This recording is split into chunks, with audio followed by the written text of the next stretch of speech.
Tell me about that mask. Well, Larry, you showed me yours, so I'll show you mine. Yeah, But you it got. begins with taking this thing off because it's suffocating as fuck, as cool as it may look. I'm sure it is. Well, you started with the name, and while I'm not going to speak with certainty on the name, you and I had a discussion the other night that prompted this after we finished our second filming. And we Right? started talking a little bit about the frog and the psychedelic experience that I've had on the channel. Yeah. And you kind of look of panic, and you kind of gave me the look of, you know exactly what the fuck this is. Like, what are you doing? This is a gin. Um and even when I told that to my husband, he was like, "Oh yeah, I remember that actually being one of your first guesses." Because I fished this outside. So Yeah. the name that was provided was Dramalcules, and I don't believe that it was provided in the sense of this is its actual name. So one of the nights that I really decided to walk away from Antifa, again, there's a lot of really big instances, but this one we'll say is more ritualistic in nature. I want to explain this experience for people. So I've seen the anarchy, I've seen the fire, I've seen kids getting their heads caved in, I've seen the cops going ape shit, I've seen the militias going ape shit, I've seen Black Lives Matter and Antifa going ape shit. It's insane. It's anarchy. Big on movies, as everybody knows. Joker had actually come out around that time, and that's a movie I cry through because Yeah. it really hits a lot. Um, but my buddy and I decided to take some mushrooms, and so I do the mushrooms and kind of get in a place where I need to, pull back a little bit. And I don't. Did I send you my studio pictures yet, by chance? Not yet. No. Okay, I'll send you the studio pictures. They're very light. It's from a time whenever the studio was more organized, but at the time where I'd say I was tweaking, high, drunk, all over the place, every inch of my room, we're talking posters, signs, graffiti, limbs, twigs, branches. You couldn't see an ounce of wall. Like, I couldn't stand to see an ounce of wall. And there was just laughter and ha-has and political shit and demons and scribblings and pictures that were upside down and ripped up, torn pieces of like the Bible and the satanic text and the Dead Sea Scrolls, and even the ceiling wasn't free. Everything was all over the place. There were eyes surrounding me from all angles. It was like my own personal trip whenever I wasn't tripping. It was kind of the Wow. vibe that I was going for. And even though I didn't spend much time in there, whenever I went in there, it was like my place that only I understood. Right. And to varying degrees, but I would have like my own little art rituals where I think back on some things that I painted or wrote, and now I'm actually kind of embodying the messages that I thought I was just putting something random up. But Yeah. that night, I'm looking around, and I've told this before where I was really trying to fool myself into. I was trying to push off the idea of getting into tattooing, finding a career, being my authentic self. And one of the excuses I was using for a while was make a comic book. If you can't make a comic book, you can't be a tattoo artist. If you can't see one project through, you don't deserve to do anything that you want to do. And I tortured myself with that. I was like, I want to write my own Star Wars. I want to have my own occultish, sci-fi, dark fantasy. Like, I want to have a Star Wars for the conspiracy theorists and the fucking acid heads. Something to where, to the outside observer, it's like, what the fuck is this? But when you get in it, you're like, oh, I get this. But I had no basis for what I wanted that to be other than a couple of loose characters, drawings. My art skills were shit because I was so intoxicated. I could barely hold a pencil half the time. Um, and I just let it plague me to the point where I couldn't even like pick up or draw or do anything. To where the studio ultimately kind of came a reminder that I couldn't do what I loved doing. I could Yeah. surround myself with all the art in the world. I even had a fake art business for a while. I'll tell that story another time, to where I really tried to fool myself and other people that I was a good artist. And it's not hard to fool other people, is the scary part. And it's not hard to fool yourself, Right. especially under the influence. But so I do these mushrooms, and I'm looking around at these drawings, and I'm like, it's time to have a funeral. So I get a box, and I take down every piece of these like comic book panels and storyboards and sketches, and I put it in a shoebox. And I say something. I think I say a thank you. I'll come back to you, but I'm putting you away now. And I cried. I was just in a room by myself. I don't even know if there's any music, but I was just crying. I was like, fuck, I'm really putting this away right now. What does this mean? I don't get it. And, I'm starting to climax a little bit. I'm getting real fucking high. But there was some sort of output there, right? So I go to take a shower, and my buddy Robert, he's in the art studio, and he's drawing. He told me that night he was possessed by an urge to draw, that he had never felt such a strong urge to draw in his entire life. And so that's what he did. And I went to the bathroom, and I'm like naked dancing like I'm a fawn in Narnia. I'm in front of the mirror. I'm getting down. I'm jumping up and down. I'm on the second floor. My downstairs neighbors are probably pissed the hell off, but I'm not the kind of person who dances. I don't dance. I don't sing. It has to be very special for me to sing and dance, and that's like the only instance I could think of where I've ever danced like that. And I was feeling happy and grateful out of the blue, and I was just smoking through the weed, and I was letting the steam build up, because that's kind of why I was in there, because the steam really helps, expand a trip. And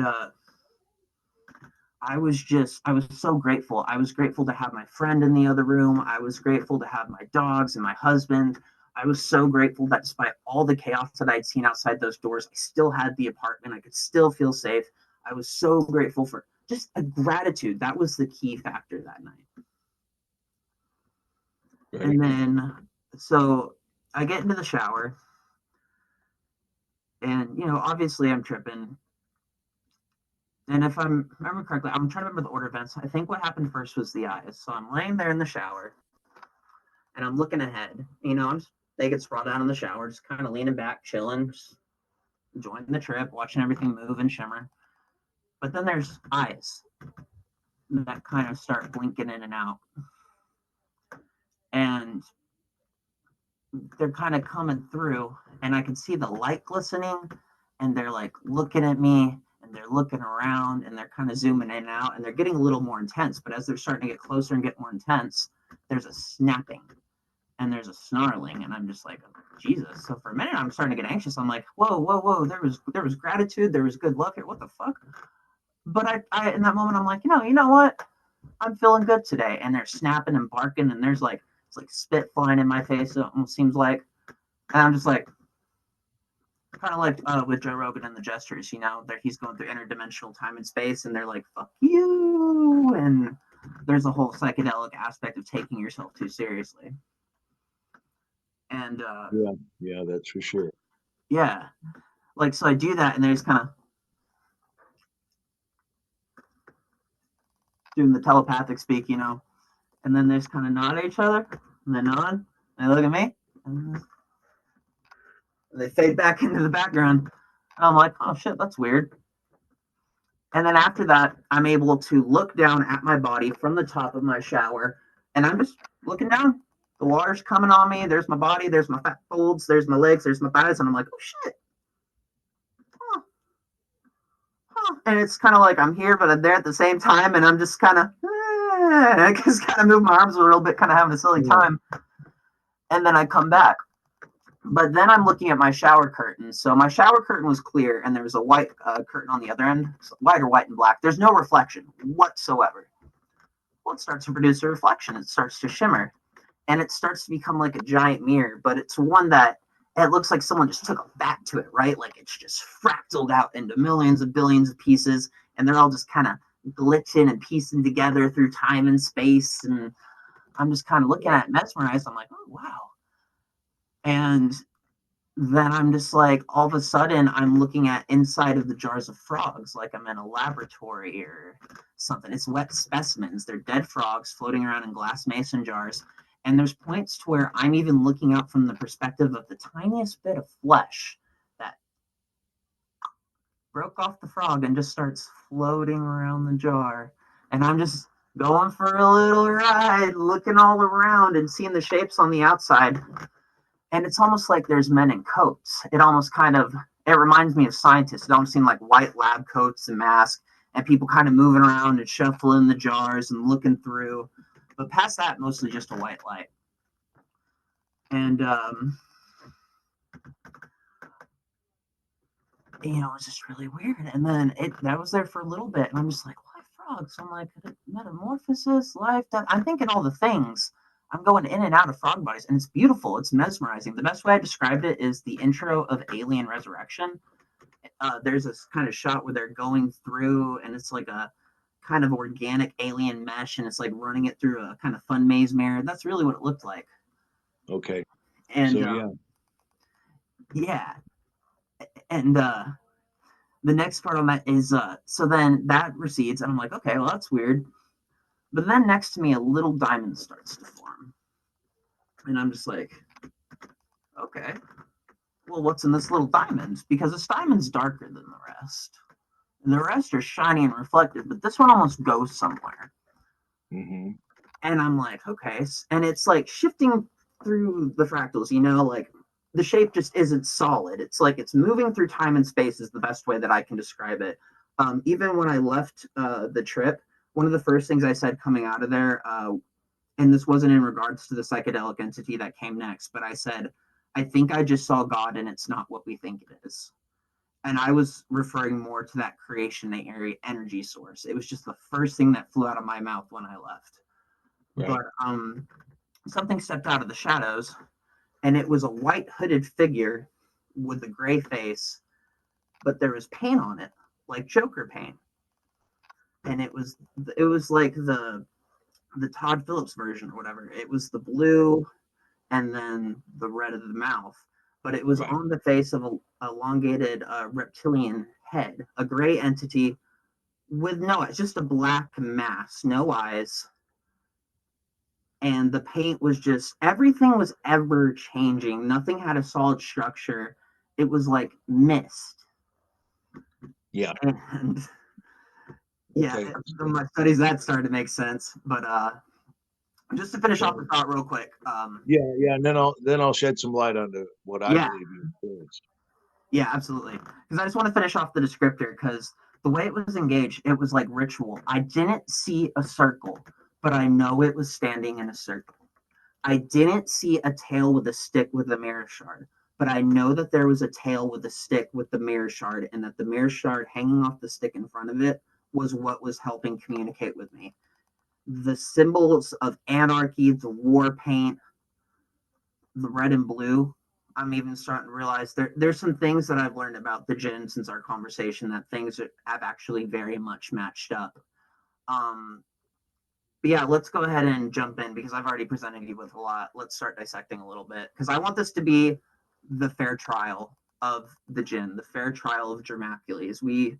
I want to look at this, observe this, because we need to know and understand our demons and give them a thorough analysis. And that's what I want to do with you so that we can Okay. understand these entities. Right. So first off, you can check your demon's name with a wiki of known names, and you can go from there to verify if it even is a known demon or an unknown demon. What I believe you experienced was a quantum entanglement. And this happens to those who are awake and who are uh, essentially shamanic, maybe a little more woke than the rest. Uh, so, yeah, I believe what you experienced was a quantum entanglement. And in this type of thing, there can be many different outcomes. Uh, it doesn't stick primarily to any timeline because to other entities, time happens all at once from beginning to end, and it just is. And we and the third dimension see it as linear time, okay? And we go from birth to death, and our expected experience or our created experiences from that point and that point only. Um, this Here's an experience I had. Um, when I was about 14, I had a dream that I was Spanish and that I was working, putting up concrete on walls, so I was stuccoing. And it was, I remember it being Friday. It was really hot. Everybody was sweaty, tired, wanted to go home to their families. It was payday. It was time to go. Come on, let us go, let us go, let us go. And the boss came back from lunch, uh, and he had a 6 pack of Budweiser tall boys. And I remember drinking this beer with the man that I worked with who had gotten the beer, who was a friend. We drank our beers and, we toasted and drank our beers. And at the last second, I said, hey, you know what? Let's let's seal this moment in time. And I put my can in the wall. I pulled back the screen, put my can in. I said, put your can in. He put his can in and tacked it down. Excuse me. And we stuccoed it over. Okay. And and I woke up. So when I was uh, 30 in 1999, I bought a house in Portales, New Mexico, and uh,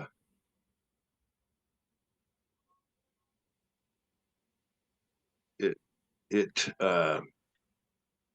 it was tied to that. Okay, uh,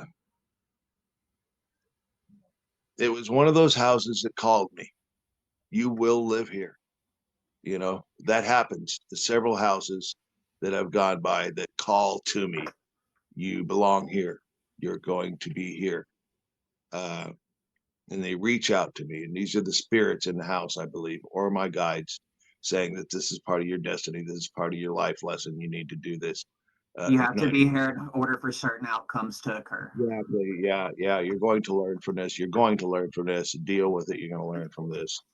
And I end up buying the house, 3 bedroom, 2 bath for like $15,000. Is incredibly, pretty much put it in my lap with every penny that I had, and I got it and moved in. And man, was that house haunted! Black masses, just day and night, running down the hallways. In the middle of the day, they're uh, tannish, brownish, small, 3 foot, running down the hallway. At this point, we were all sleeping in the same room because nobody could get a night's sleep unless we were all together. We were stronger as a family in a group. So, it was a defense mechanism to circle the wagons. Yeah, Uh, boost your frequencies, kind of. I oh, mean, goddamn, when your heart rate's accelerating, when you're feeling that sense of isolation and that's driving your fear up. That's driving up negative energy. That's bringing things that you don't want even closer to you because they're like, you're feeling it, ain't yeah, you? and You're I fucking had feeling it. I was raising grandbabies, so my son was Mm-mm. taken. Um, I was raising grandbabies, so uh, I at one point I'm tearing down the carport because it was just too dangerous. It was falling down. It wasn't built that great, and the rain had rotted through it. And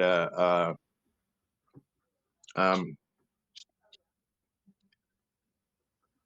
we're tearing down the stucco, and all of a sudden I stop.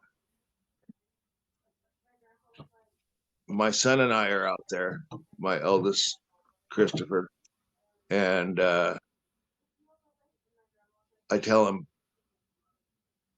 look, you're going to think I'm fucking nuts, but up in this right hand corner, when we pull this down, there's going to be two 16-ounce Budweiser cans from 19 whatever it was, 70, 77. I think it was 77, the year I graduated. So uh and I wouldn't pull it. I let him pull it, and he pulled it down, and his face just went blank, and he pulls out two 16-ounce Budweiser cans, blue label, that in a alternate life or a shared life experience or a quantum entanglement was put there. So, and I knew they were there. When I was a kid, though, when I was, uh, see, when I dreamt this, when I had this lucid dream, I was like 14 years old. Uh, the actual time frame of when that happened was 1977.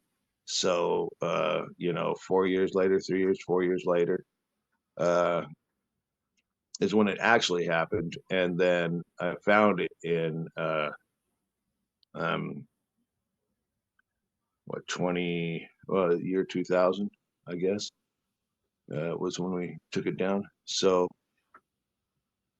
and I knew it was there, and there it was. So that's quantum entanglement. That's a mishmash of life experience through, I don't know if it's channeling or shining or whatever you want to call it, but I do know that it is a shared experience, and um, and that it happened, and I knew it was special when I felt it because I never forgot it. And when I experienced it, was deja vu. It was such a feeling of deja vu. It was like everything just started spinning a little bit, Mhm. and it was like, ooh, here we go, goosebumps. Oh my goodness, I know what's next, and I know it's gonna be there. And damn if it wasn't, man. Yeah. So this And was. sorry, go ahead. No, I believe that you experienced a similar thing, that you were indeed talking to this uh, entity. Um, and I believe that your perspective of being a piece of the frog is maybe you were the frog, buddy. So, Involved more than one version of himself.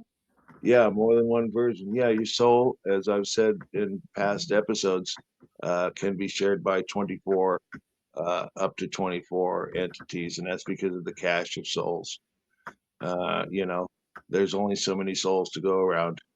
There are so many people now that we share souls, and unless we start manufacturing souls, and I don't know that anybody has the ability other than Gaia, Sophia, God, whatever you choose for her, you know, uh, yeah, whatever the force, the source, the force. There are so many names, Buddha, Shiva, um, yeah, your higher power, exactly. The 12 step. Thank you, baby girl. Mhm. And yeah, so there's so many names for the same entity, the same force, the same source. So yeah, man. Yeah. Just know that these things happen. And when you are a part of a bigger picture, that maybe some of it bleeds over a little bit. Maybe this person was astral projecting and was out of their body, and maybe in some way you help bring it back. So I always look for a positive outcome, a positive reason that this happened. Yeah. Maybe it's simply for validation, and or maybe it was so I could have the experience to share the experience with you and with others and with you people, and let you know that if something like this is happening to you, then you need to pay attention to what's going on around you, and realize that these are other influences, that the other sources of um, input, and maybe not necessarily your own, your influence, just like your influencers on TV, on all the social medias. Tyler's a beautiful influencer because when this man walks into a room, he commands the room. When he speaks, people listen. All my life, when I spoke, people have listened. I am, uh, well, I've had it said that nobody kind of likes Larry. You're all in or you're all out. And I ain't never met anybody that was all out yet. Anyone I've ever known that's come around you, met you, remembers you, loves you. Anyone who has sat down and talked with me for a little bit, uh, I can usually find a common ground with them. Because being older than dirt, there's not a whole lot I haven't done. A Renaissance man, a master of none. Well, Yep. And and it just all might sound all so crazy to people out there, but I mean, this is my beer can.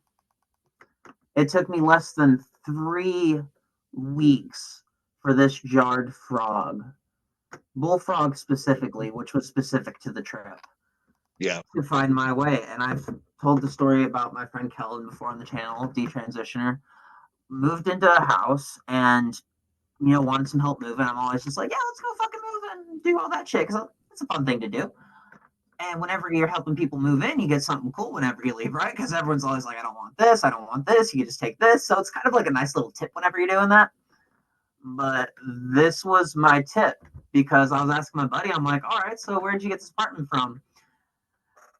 She's basically just like, oh yeah, well, my friend was kind of batshit mentally insane, was doing a lot of occulty witchy practices in the house, and ran off to Portland, and we think may or may not be in some sort of rehab or mental institution. right. And these were apparently in front of a giant pentagram, altars, candles, and I was told, you like creepy stuff, so get it out of our way if you want it. And there was that, and also the rabbit, which I'll explore the rabbit over time. That maybe it's just something that happened to also be there, but Well, the main focus. what I do know is that you need to set them free. Yes. That they are bound in there. That if you're seeing an experience through them, then there is someone or something attached to it. With that said, help it, release it, give it closure, give him closure, give her closure, whoever it might be. Well, and that's the thing is, I think that was the channel, because the whole time, like from the beginning, one of the messages that I was communicated with, this happened in 2 separate trips, by the way. That all was the first trip. The second trip happened maybe a year ago, where it's like, this is the name, but I don't think it was its name, because I mean, there's a couple angles tackle on this, but Larry, ever since he told me the other day that I need to bury this thing, and we figured out some of what it was, you know how I told you I put that story in a box and I just didn't think about it, and it's been that way since 2020. I picked up a pad and pencil the other day, and in less than 2 days, I figured out a first rough draft synopsis from the beginning to the end of my graphic novel, like it was fucking nothing. And I've been able to use all of the experiences and stories I've learned since 2020. Yeah. And I feel as though this thing has given me permission to insert it in as my antagonist, to really show the world what demon behavior is. And so I started looking into the Jinn and the 7 Jinn Kings. And there's a couple where I'm like, oh, it's kind of on point, but it's not. That part adds up, but that part doesn't. And then I found a part that just, at least for the most part, in my estimate, lines up entirely. And its name isn't Jamalcules, it's Shamhourash, or the Judge. Its color is purple. Its sign of the planets is Jupiter. Its metal is tin, which kind of made me laugh whenever I was thinking of that, metal can story you were just telling, talking about Jinn. There's always a metal association. And then it said Thursday, and I said, that Thursday, that's the last determining factor for me. Well, thankfully, I wrote on here what date this happened. August 13th, 2020. A Thursday. And this is what I learned about it. It's the oldest of all the Jinn Kings.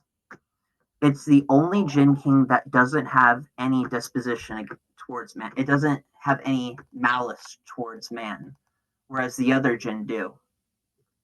It's the king of knowledge, wisdom, awareness, and revealing mysteries. It despises violence, but at the same time, it's firm and rules with justice over the rebellious Jinn. That's what I've learned. And I think in terms of the channel, a fair analysis of demons, of omens, of people's inner struggle, and having to utilize my own demon, now seen in visual presentation, in psychological creative form, to say, okay, this is yours, but what do you do about it? Because I've been thinking about the psychology of it, because I'm thinking, Nephilim, clown, reptilians, there's so many angles, but then I start to think of like the psychology angle, the Carl Jung angle, all that, and it's the psychology of the fool and the jester, and I realize that at my best, I'm a jester. I'm challenging power. I'm looking authority in the face and I'm saying, fuck you. Be it my boss or someone, people in my family or people in the government or people in the streets. I will hold my own, and I want to make you look like an asshole. Because half the time I'm coming at you, you're a fucking asshole. I really don't go picking fights with people that don't deserve it. And it's a specific type of psychology that I seem to have a beef with, which is cluster B and narcissism and scapegoating tactics, and all the thing that society seems to be dealing with on a whole. Yeah. And so at my best, I'm the jester, but at my worst, I'm the fool. And, the same time that you've told me that I need to bury this is the same time that I had an instance go down with my first ex Antifa member, which was a goal of the channel. And I told you about that. And I think that I would be a fool to pursue things and to go picking fights and to go running my mouth whenever it's uncalled for. Kind of like you happen to start off with today. It's you a can't jester knows when to taunt, and a fool doesn't know much of anything other than ego. Yeah. The ego needs to stop. Everybody needs to experience an ego death. We all rise together. We all will change this world, and we can do it with as small, humbleness, love, coming from a right place, with the right intention, and it's intention. It's goodness. You choose positive over negative, because religion is essentially polarity. What side of the battery are you on? Are you on the good side or the bad side? The one that's charged up or the one that's charging down? Newton's third law of motion. Every action has an equal and opposite reaction, and there's karma. So we've taken two simple, basic rules of physics, and now we've explained the entire universe with those two simple rules. And that's a polarity, a duality, whatever you want to call it.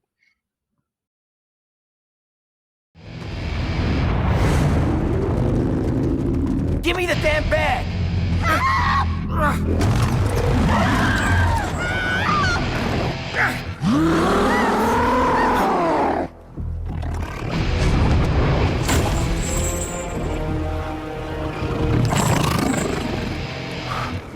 Thanks. You guilty.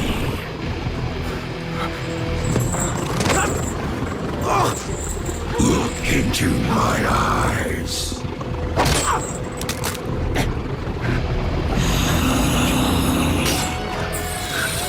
Your soul is stained by the blood of the innocent. Feel their pain.